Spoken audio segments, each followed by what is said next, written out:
It's been said that every quilt tells a story, and it's so true.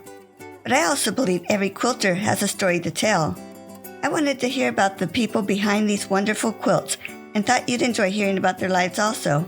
Welcome to A Quilter's Life. Meg of Pola Quilting had the idea and mission to teach others how to create beautiful things using fabrics which would otherwise be discarded. And so she began her Pola Quilting YouTube channel with easy-to-follow tutorials without rules and stress. Now she is ready to spread the love of upcycling by selling unique and crafted with love pieces. Going green is in the heart of everything she does, from choosing materials to packaging. I love Meg's distinct style and hope to incorporate what she is teaching into my own quilting. Meg, thanks so much for joining me on A Quilter's Life. Thank you very much for having me.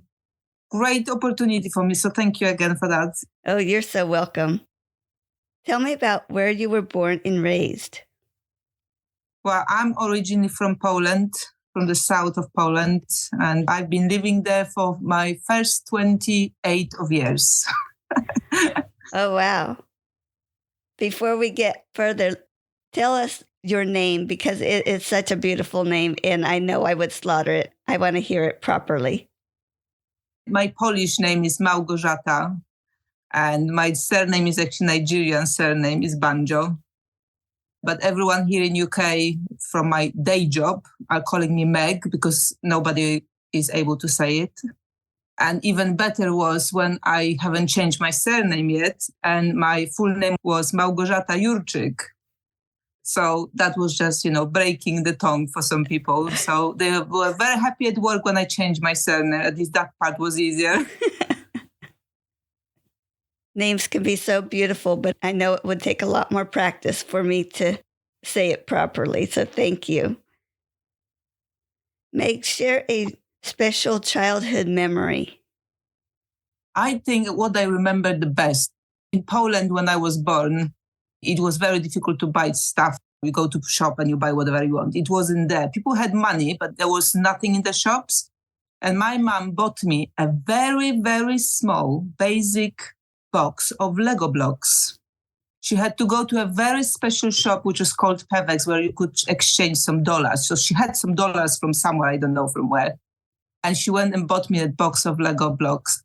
And I was, I think, about 5 when I got them.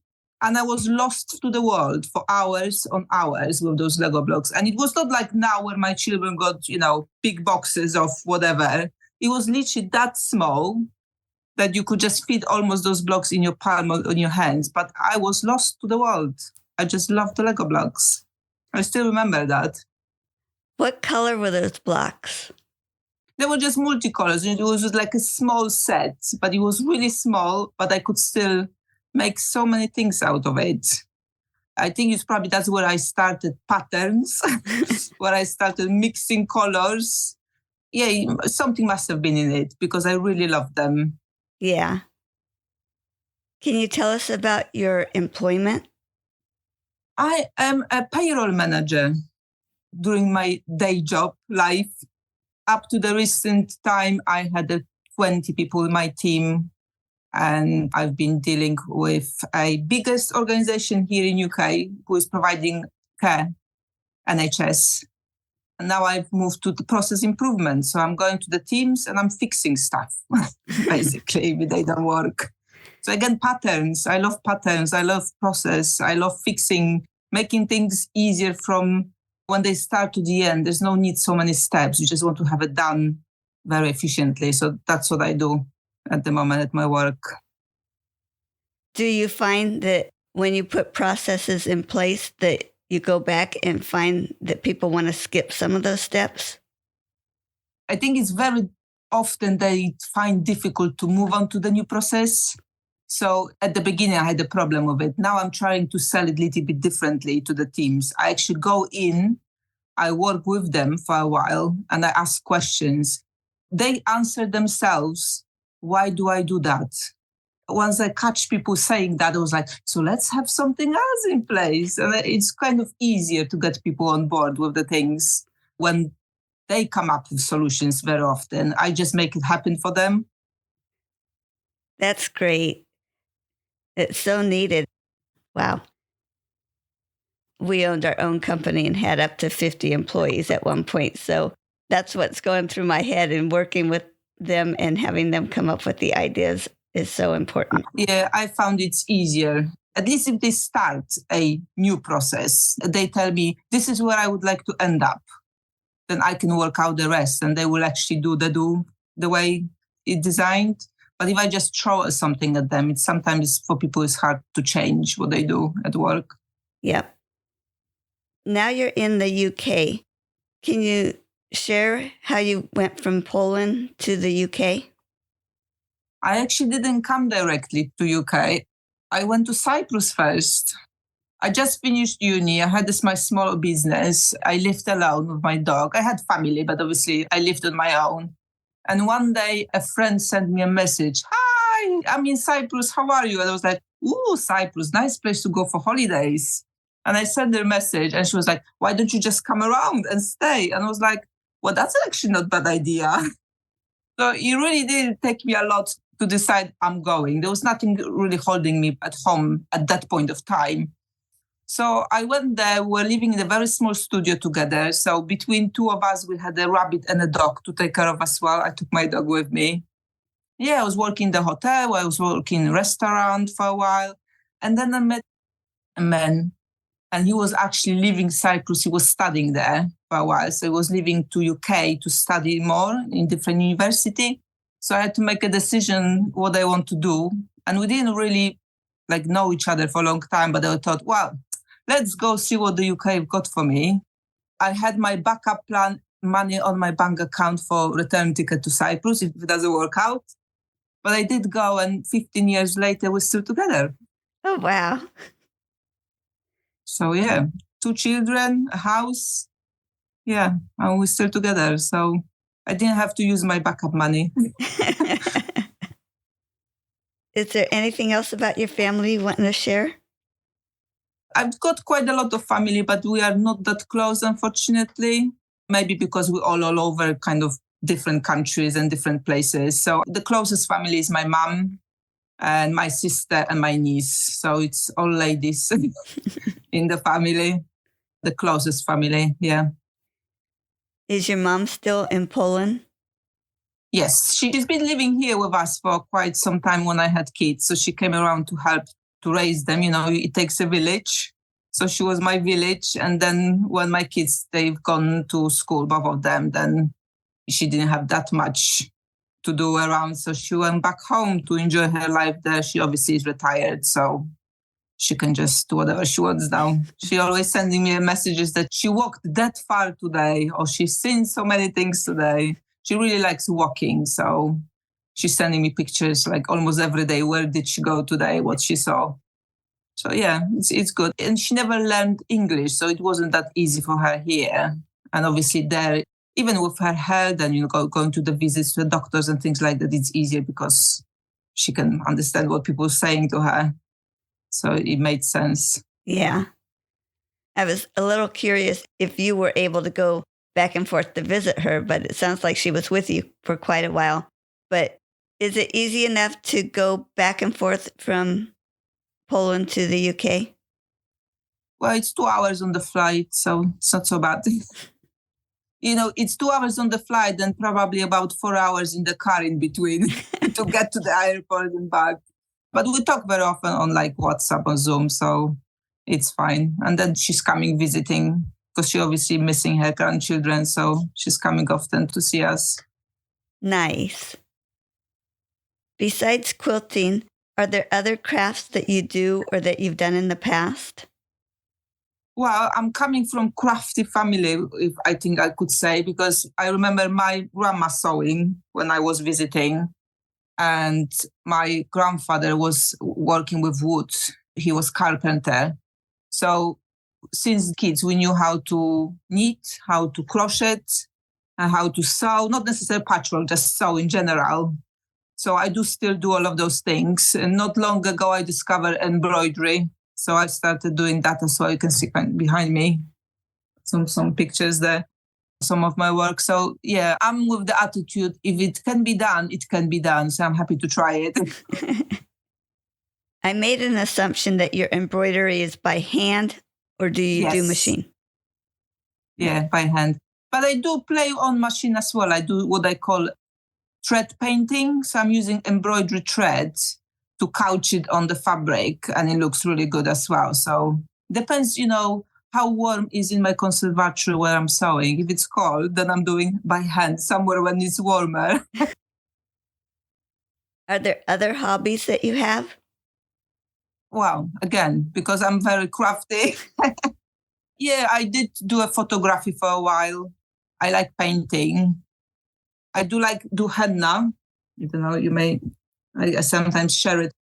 I'm awful in it. I'm horrible in it, but it never stopped me to do something I enjoy. It's more about the journey, not the destination for me sometimes.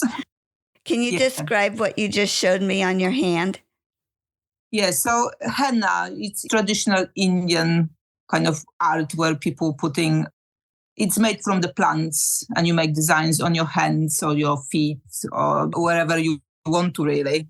It gets brown on your skin after 24 hours. So people sometimes think, oh, it's very bright, but it takes 24 hours to develop on your skin to make it darker. And then it stays as long as your skin kind of wash it off really. So 4 or 5 days, depending where it is. And, if you wash hands very often, then obviously it comes off much quicker. So I love India. I've been to India a couple of times. I love people in India. And I really love henna, and I love smell of henna. So just smelling it makes me happy. That's interesting that you say it's from India. And when I saw it, I was thinking, you mentioned your husband's from Nigeria. And Yes. my daughter-in-law is from Kenya, and I know they do that in Kenya. So I was thinking it would have come from your husband, but you said it came from India. So I thought that was interesting. Yes. So it depends probably who. I mean, on my husband is so dark that you wouldn't see it on him. But yeah, they do that there as well. Yes, you're right. There in some parts of Africa, they use henna as well. But I brought it from India because for a long time I've been working with Indian people at my work. So they kind of showed me certain things, and I just fall in love in all of it. So yeah. Interesting. Thanks for sharing that. Do some of these hobbies show up in your quilting? I think maybe not directly, but like I said, I like painting. So it's mixing colors. I don't paint people or animals or anything. I like abstracts. So it's just mixing colors what please you. And that's how I make my quilts. I just mix color as they please me. Or even sometimes I don't even think about what I'm mixing. I'm just looking how it finished at the end. So it's quite very freeing, that type of attitude. Just, just put some things together, see how it goes. At the end of the day, it's just either paint or just a fabric. Nobody will suffer from it. You might just cut it again and do something else with it if it doesn't work out. So embroidery, like I've mentioned, I like to put couching on top of the fabrics. If fabric is maybe not that interesting when I put it together, or I make a crumb block, for example, or big piece of crumb, then I just put embroidery floss on it. I am actually thinking how I can make even more like that, maybe like an embroidery type of quilt. I don't know, something comes in my head. I need to dwell on it for a little bit to make it happen, but that maybe next time. And then I like, again, you cannot see it, but when I do my henna, usually what I put on me as a design on my hand, sometimes it's end up as a quilting design on the quilt. Yeah, I was wondering if that henna would show up in your quilt somewhere. So that is neat to use as the quilting design. Cool. Yes. Who introduced you to quilting? I didn't have anyone who introduced me as such, but the first patchwork quilt, which I thought at the time was a proper patchwork quilt, but it wasn't, was my aunt. She gave me a quilt, which I thought was patchwork, and I loved that quilt to bits for many, many years. I think I was 15 when I got it, and it finally kind of disintegrated by the time I was 30 because it was used so much. But like I said, it wasn't proper a quilt. It was just something resembling. And I really loved that quilt. Like I said, I used it very much. And I always wanted to try make my own quilt because I've mentioned I coming from the family when we did sewing. Not sewing quilts, we were sewing clothes and I don't know, curtains and cushions and things like that. But I always wanted to try patchwork. But it was either I didn't have the money or I didn't have a time or I didn't have a machine. So at different stages of my life, or I moved to Cyprus. So obviously that was out of the way. But when I was pregnant with my second son, I started what I call nesting. So for the first probably 3 months since I knew I'm pregnant, I was painting walls, redecorating the rooms, decoupaging the furniture for both of my current son, he was 3 at the time, and future baby coming in. And then when I was about 6 months pregnant, it was too heavy for me to do all of those things anymore. I was just like, I'm done. I cannot be carrying furniture around. That's it. I was like, how about I make a quilt now for baby? For both of them, really. And that's how I started. So I bought some pre-cuts. I started with pre-cuts. I thought it's a lot of stuff to go into the quilt. And I didn't know many things about quilting either. So I was like, I'll just buy squares and sew squares. I should be able to deal with straight stitching of the seams. And I did make that first quilt with just 4-inch squares. I did it. I put it together and my son's still using it. So and that's how I started. And then you start learning and I discovered so many things and I bought so many things. And my husband was like, oh my God, where is it going to end? But it didn't. It just grew. It does. Whether it's a quilt that you made or someone else made, do you have a favorite quilt? I don't actually. For me, it's more about journey, not the destination. And once I've made quilts for my kids and for my mom and my sister and my niece and a couple of friends, I just give away all of the quilts I'm making. I don't keep them because I like making them, but then how much quilts can one person store and use? No, I don't think I've got favorites. I just like quilts, all of them. That's a great answer. And while you're making your quilts, what tool are you so happy that you have? Well, my best tool I could recommend to everyone and anyone doing any craft with sewing and fabric is a lint roller. Because if I don't do that before I leave my sewing room, the fabric and scraps and threads are everywhere. So yeah, have a few. I've got few rollers placed strategically around the house. So I do it before I leave my sewing room, but then I come into the living room and I see something. I've got another one in the living room ready. So yeah, lint roller. I know it's not maybe specifically for the quilting, but I cannot live without it. That's a great idea. I was surprised one time when I was looking at the fabric on my lampshades. I try to vacuum those, but they just don't seem to be getting clean. And I went and got the lint roller and cleaned those with them and was surprised at how much stuff came off. But I had not thought about using it around my sewing space. So that is a great idea. Works like a charm every time. Now, some people like each step of the quilting process, and some people like certain steps better than others. Do you like a certain step better, or do you like each step along the way? I think I like all of the steps. The problem is I do not necessarily have got time to finish off all of the steps very often. So I can design and piece quilt very quickly, but then the rest is taking a long time because it's just life comes on the way and I've got, I don't know, maybe 20 flimsies waiting somewhere to be quilted. But I like all of the process, really. There were some things maybe I didn't like before, but from my work, you can see I like to fix things. So if I think something is not working, it's either I need to learn more or find different way doing it. And once I find right way for me, because everyone is different, then there's no reason not to like something. That is neat how you find something to do it the way you're going to be pleased with it. Is that what I'm hearing? Yeah. It needs to work for you. You can arrive to the same destination from different angles. But if that one angle is what works for you, then there's no need to change it unless something stop working, and then you need to change. That's neat. Do you happen to have a worst quilting experience? I think my worst was when one of my quilts bled. Okay, so there was quite a lot of white on that quilt, and I do scrappy, so there was like multitude of other fabrics in that quilt, and literally one small piece bled. But my attitude towards anything I do is, if I cannot fix it or cover it, make it a feature. Okay, so what I did, I took some fabric paints and I've added more colors to the white.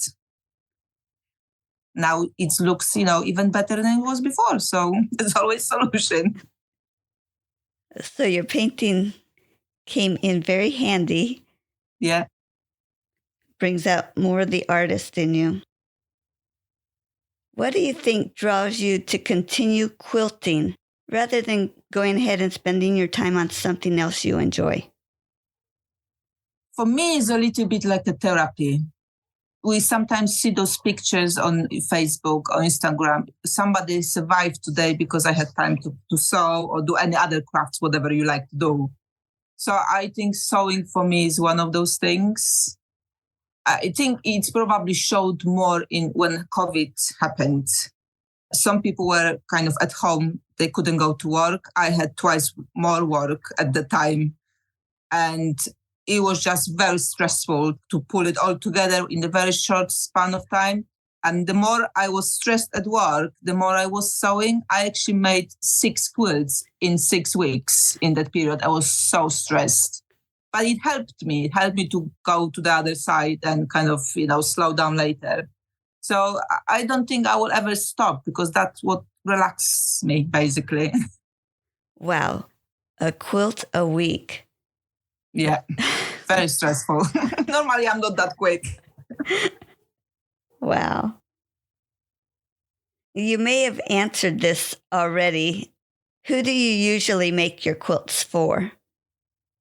So I probably have done quilts for everyone I know already. So now I donate most of the quilts to the Linus Project, which is quite widely known. And there's another local charity here. It's actually a farm. And I live in the city, but it's a very small farm here in the middle of the city. And they do a lot of work with children or disabled people. So they've got a very small shop there. So I make quilts and I give them so they can sell it there and kind of raise money for their own work to cover there. Nice. And most quilters are very giving, and that is a wonderful place to give to. Do you have something special that you're working on right now? Well, yes. Actually, 2 things. My main 2 goals for this year is 1, to publish some of my patterns for embroidery, actually.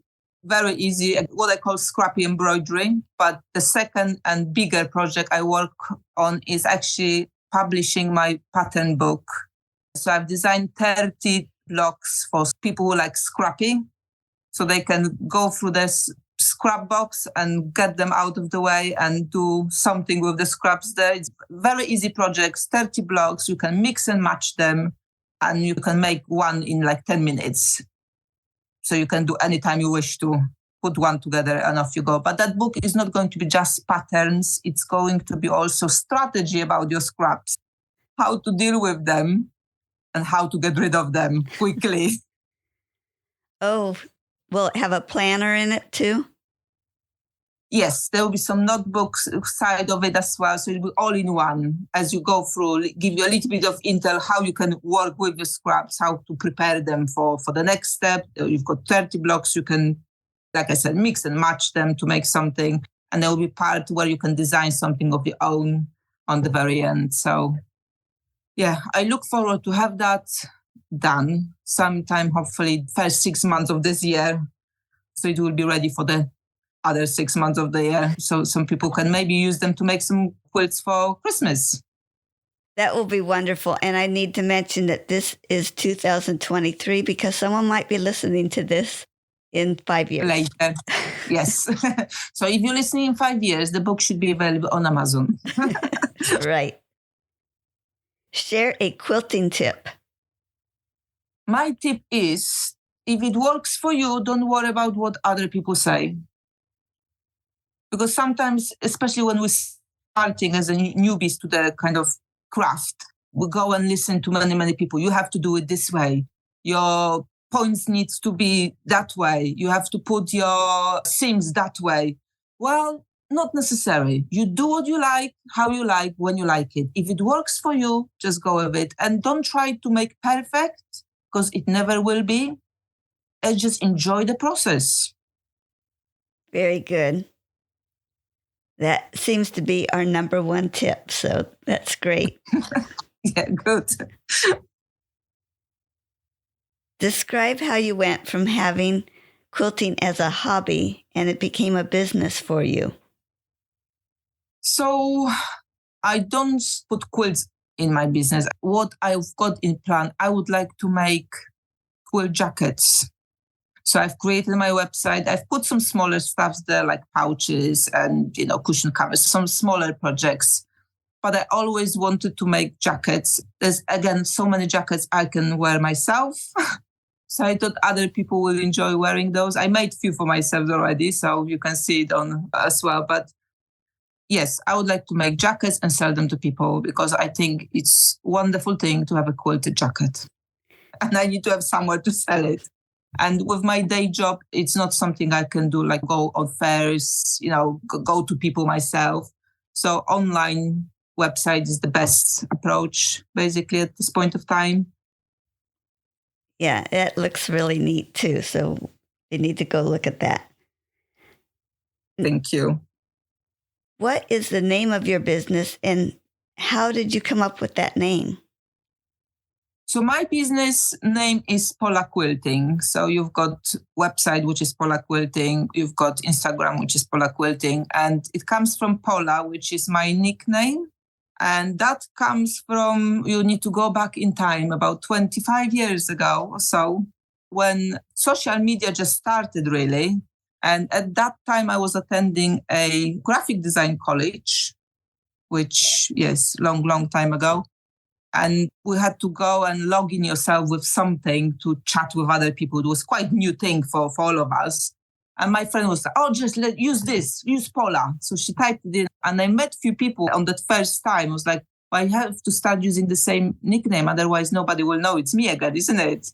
And it just stuck. And even my husband now is calling me Pola. Because when I meet new people on like personal level, I just introduce myself as a Pola. And that sometimes creates a problem on Facebook when I'm advertising some certain things because it comes under my own Malgorzata Banjo. And some people are going to be, you stole it from Pola Quilting. I was like, no, it's me. But it's just stuck. It came from there and I'm going to keep it. I like it. So it's going to stay that way.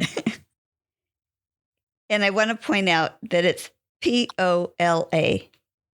That's the one, yeah.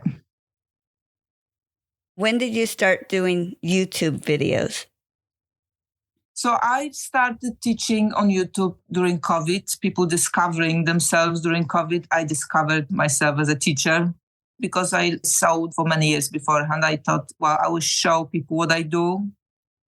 Again, I was just trying to point that it's about the journey, not the destination necessarily. It's just do what you like, how you like, and when you like it. Whatever makes you happy. And at this point of time, I'm over 5,000 subscribers and seems people enjoying what they see. So I will keep doing it. Since I'm sewing anyway, I may as well show it to the rest of the world. Nice. You're very much into recycling. Can you share about that? So it's about recycling, being mindful how we affecting the world around us, but also about economy and where the patchwork came from. I cannot afford and go and buy £100 of fabric just for pleasure. I've got family and children. So basically, I raided our own cupboards first and went through my clothes, my children's clothes, and then also my husband's clothes. He doesn't even know sometimes when he's missing something, why something is missing. On occasion, I'm not saying I'm doing it a lot. And I just used what I had. This is also a good approach for people who are scared to start. Well, if you take an old shirt, even if you're buying in secondhand shop for, a pound or two, if you cut it and you don't put it back together the way you thought you can put it together, what will happen? You just spend some time and £2. That's not gonna break the bank. And there's so many lovely fabrics there already that there is no need to go for new ones. So again, I'm just looking around me, what is there? People are giving me their old clothes and I don't mind because I just make it into something new. One of your videos that I watched, I can't remember if it was one you just put out or one that you had out a while ago, but you found two fabrics at a thrift store that were hanging beside each other, and they were beautiful. One was a bedding, grey bedding, and one was a kind of purple-ish curtain, and they were hanging next to each other, and they just looked perfect. So all in all, when I bought it, cost me £5. And that's a lot of fabric for £5, first of all. And two, sometimes that, inspiration strikes you and you just have to have it. They were beautiful. So you have some things for sale on your website. Do you remember when the first person bought something from you and how you felt, how excited you were? I was very excited, and it wasn't a big sale. I only sold lanyards, which cost a few pounds. But I think for anyone who does something with their hands and they're trying to sell it, any sale is great sale. I was like, oh my God, I've got something to send. It was brilliant. It was brilliant, honestly. It is exciting. You mentioned that you have the pattern for the jacket. Do you have other patterns or just the pattern for the jacket? The jacket I've made, I actually used a shirt as a pattern. So I took old shirt, cut it up. It was men's shirt, so it was quite roomy. And I just made from that, I made a jacket. For my coat, I actually used a pattern. I bought pattern from another designer to make it. But most of the times I just mock up something from something I've got already. But the jackets I will be selling, it's not going to be pattern. It's going to be actual jacket ready-made to wear. Okay. I do have patterns, but my patterns are actually free. I don't have any patterns on my website which are charged for unless they are from my friend who's a pattern designer. So they are paid for. My patterns are at the moment free and anyone can download it and just use them. So I think the first sold is going to be the one in the book, which I'm preparing. Mm-hmm. Even with the patterns that you have for free, do you recall seeing something made from one of your patterns made by someone else? And how exciting was that? I've got my Facebook group page and people put what they've done from my YouTube tutorials mainly. And that's always awesome to see because they look so different every time. But the pattern I did actually during the COVID, I do belong to the quilting group here in Southampton. During the COVID, we tried to kind of still keep us somewhat together. We have got my monthly newsletter. So I've designed a scrappy quilt and every month we've sent one block.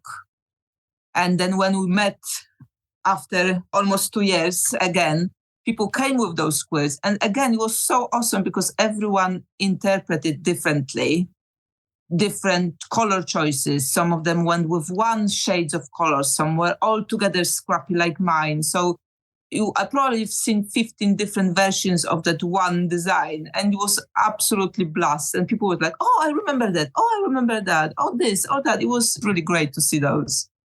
How fun. It always makes me happy. It always makes me happy to see when people kind of use something I've designed. Yes. That sounds like so much fun. Was there anything else that you wanted to share about your business? Sure. It's still at the early stage, really, because we have just bought a house end of December and we're renovating it at the moment.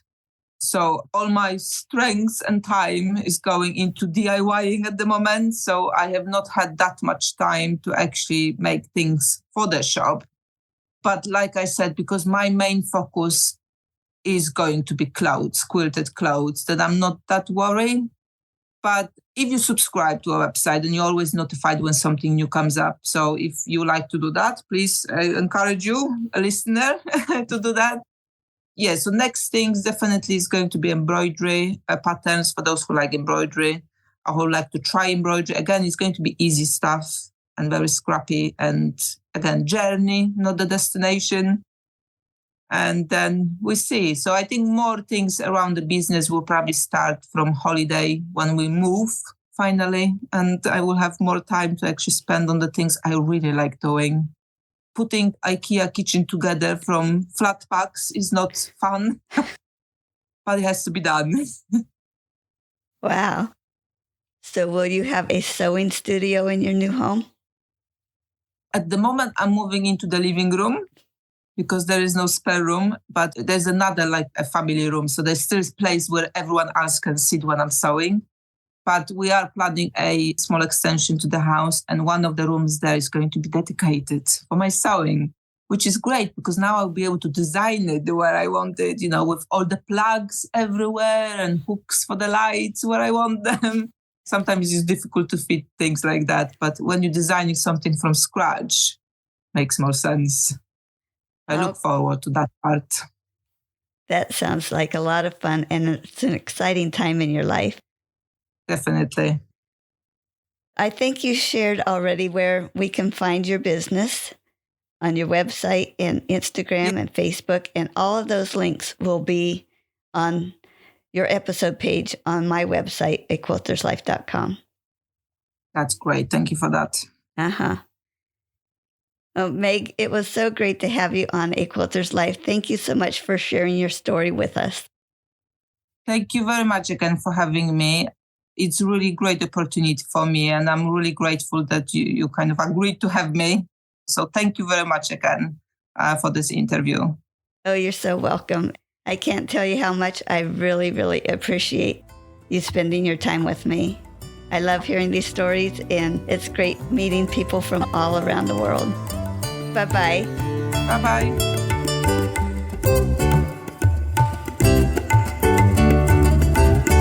You can find more stories on aquilterslife.com or subscribe on your favorite podcast player so each episode will be downloaded automatically. Also, I want to hear about you and your wonderful quilts. Please contact me, Paula Chamberlain, through the website to set up an interview. And as always, thanks for listening.